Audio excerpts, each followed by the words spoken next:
Hello crafters, this is Suzanne for Kat Scrappiness introducing the Pawsome Dogs Stamp Set. Ooh, this is a good one for all your dog loving projects. Use it for all your crafty projects highlighting your favorite furry friend.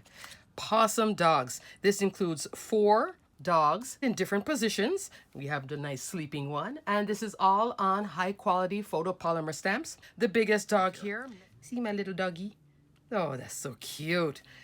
Under 2.5 inches wide by 2.25 inch tall. And then you have different proportions here. Use your favorite coloring medium, whether you want to use pencils, your alcohol markers, etc.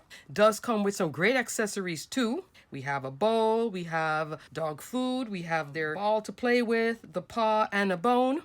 There is a coordinating die, and I will put details below so you can check it out. You can pre-order the die, okay? So there will be a coordinating die if you want to die cut, which is always a nice option with curves. Here's an example of a slimline card using these. He's just so tired. He's either dreaming of all of his favorite stuff or ate too much. And then there's also the Pawsome Sentiments, and you'll see that in another introductory video. So check out the information below on this new release, Pawsome Dog release. Oh, it's just amazing. Alrighty, crafters, and it's an extensive release. Alrighty, crafters, until the next video. Stay crafty, my friends. Bye.